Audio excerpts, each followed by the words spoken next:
प्रणाम। विपुल पुलक पाळी स्फीत शीतकारमंत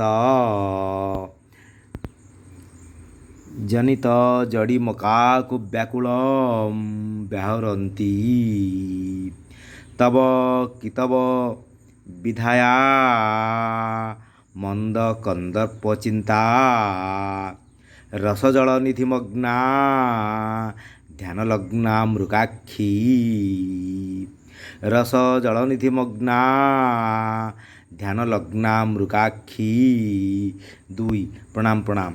कविराज श्री जयदेव हृदय कंदरु झरीचे सुधा शब्दावली षष्ठ सर्ग गीत दुई रे प्रेममय रसराज श्रीकृष्ण सहित श्रृंगार मिलन कल्पनार विभोर विहोल मदमत्त उन्मत्त विरही श्रीराधा काम भ्रमरे नीलकृष्ण प्रीति कामनारे श्रृंगार कल्पनारे प्रणाम प्रणाम। कंदर्पर कामज्वालारे से जलीपोड़ी गला बेले से निजक श्रीकृष्णर मनोरम रूप को ध्यान करी श्रृंगार सुख सागर रे निमज्जित होइछन्ति कल्पनारे।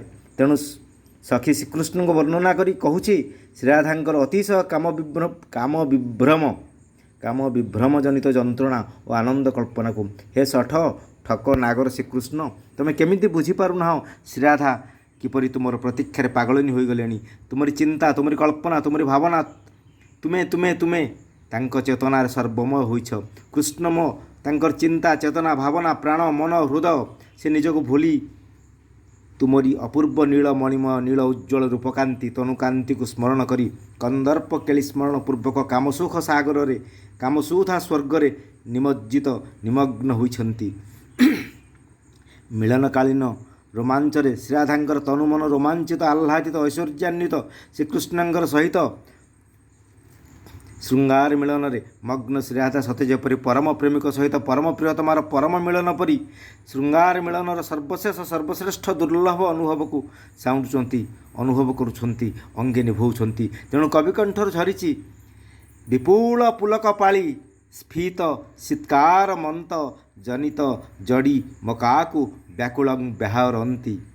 विपुल पुलक पाळी अर्थात श्रीराधा परम सुख लगी श्रीकृष्ण सहित रतिरस रंगरे श्रृंगार मिलन रे मग्न मोहित मदमत्त अथ उच्छन्न उन्मत्त नील मणिमय श्रीकृष्ण अंगलता जे काम सुखर स्वर्ग काम सुधार समुद्र हेथिरे श्रीराधा हजि जावाकु व्याकुल तांकर अंगलतारे अपूर्व रोमांच बेपथु अद्भुत उत्तेजना तांकर महाबली रे सिंहरण सर्वांग को आह्लादित करुछि कामनार नील तरंगरे कंदर्पर पंचसर पंचपुष्पर माया सम्मोहन रे कि अपूर्व कल्पनाए सुधा शब्द विपुल पुलक पाळी श्रीकृष्ण सहित मिलन रे जो आनंद से स्वर्ग सुखटार बड़ी महाआनंद महाआनंद विपुल पुलकाए पुलकर सीमा शब्द रे प्रकाश करने असंभव सत्यवा श्रीराधा आनंदर महास्वर्ग भासुंट महाआनंदरे आकाश गंगारे भासी बुलुंट अबा आनंद समुद्र रे उबुटुबु होउछन्ति। प्रेममय श्रीकृष्ण सहित श्रृंगार मिलन रे तांकर ओठरे श्रृंगारमग्न सर्पर सुसु गर्जन परि शब्द हृदय स्पंदन बहुगुणित होइछि रमावली रोमांचित आनंद कंपन रे कंपमान समग्र अंगलता से सठ ठक हे सठ ठक प्रेमिक नागर श्रीकृष्ण तुम्हें श्रीराधा को कथा दे आसबारे एते विलंब करिछ ये तुमको प्रतीक्षा करी करी से शेष में पागलिनी परी तुम रूप को स्मरण करी तुम सहित श्रृंगार मिलन मग्न मोहित मूर्छित सर्पमान मिलन दृश्य अतीव चमत्कार रमणीय उत्तेजनापूर्ण सुसु शब्दर शीतकार प्रकंपित वनभूमि तरुतृण गगन पवन सेहीपरि श्रृंगार ज्वालारे श्रीराधा कंदर्पर कामज्वालार तुम सहित मिलनमग्न होइछन्ति काम भ्रमरे से निजको भूली जाइछन्ति मृग नयना राधिका को मनचक्षुरे थरे देख केड़े सुंदर रूप रमणीय रूप तुम्हें ताकू भूली बाटबणा हेल किपरि तुमर एते डेरी हैला काहेकि तुमे कौन तांको ठकिबाकू चाहिथिलो ना तांको परीक्षा करुथिलो तुम प्रति श्रीराधा केते विश्वस्त समर्पित से कौन तुम आसबार विलंब देखि से स्थान छाड़ी पलाई गला कि तेणु तुम्हें ठक सठ तुम कथार काम ठीक नहीं तुमको विश्वास नहीं अथच श्रीराधा तुमको विश्वास करी कल्पनारे शत कामनार कदम्बरे रोमांचित उल्लसित प्रफुल्लित आनंद विहोल आनंद गदगद मंत्रमुग्ध प्रीतिदग्ध ସେ ତୁମକୁ ତ୍ୟାଗ କରିବେ କ'ଣ? ସେ ସ୍ଥାନ ଛାଡ଼ି ଚାଲିଯିବେ କ'ଣ? ତୁମରି ରୂପ କଳ୍ପନାରେ ପ୍ରୀତିର ମାଞ୍ଜନ ବୋଳି ତୁମକୁ ସ୍ମରଣ କରୁଛନ୍ତି, ତୁମ ସହିତ ଶୃଙ୍ଗାର ମିଳନରେ ମଗ୍ନ ହୋଇଛନ୍ତି। ତେଣୁ କବିକଣ୍ଠରୁ ଝରିଛି ରସ ଜଳନିଧି ମଗ୍ନା ଧ୍ୟାନଲଗ୍ନା ମୃଗାକ୍ଷୀ। ରସ ଜଳନିଧି ମଗ୍ନା ଧ୍ୟାନମଗ୍ନା ମୃଗାକ୍ଷୀ।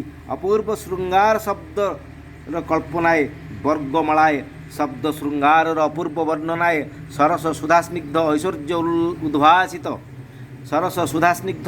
ଉଦ୍ଭାସିତ ମହାନନ୍ଦ ଉଲ୍ଲସିତ ଶବ୍ଦ ଗଙ୍ଗାଏ ଶବ୍ଦ ସମୁଦ୍ରଏ ଶବ୍ଦର ଆକାଶ ଗଙ୍ଗାଏ ଶବ୍ଦର ବର୍ଗମାଳାଏ ବର୍ଣ୍ଣନାଏ। ପ୍ରଣାମ ପ୍ରଣାମ। କି ସୁନ୍ଦର ଅପୂର୍ବ ଏ ଶବ୍ଦମାଳା। ମୃଗାକ୍ଷୀ ଧ୍ୟାନମଗ୍ନା ରସଜଳନିଧି ମଗ୍ନା ଧ୍ୟାନଲଗ୍ନା ମୃଗାକ୍ଷୀ। ଏ ବର୍ଣ୍ଣନା କବି ସମ୍ରାଟ ଉପେନ୍ଦ୍ର ଭଞ୍ଜଙ୍କର ବର୍ଣ୍ଣନା ପରି ମହାକାବ୍ୟ କାମ ସୁଧାନିଧିକୁ ବଳିଛି। ଐଶ୍ୱର୍ଯ୍ୟ ସରସ ସୁଧା ସରସର ଶବ୍ଦର ବର୍ଣ୍ଣନାଏ କଳ୍ପନାଏ। ପ୍ରଣାମ ପ୍ରଣାମ ପ୍ରଣାମ। ଶ୍ରୀରାଧାଙ୍କୁ ପ୍ରଣାମ, ଶ୍ରୀକୃଷ୍ଣଙ୍କୁ ପ୍ରଣାମ,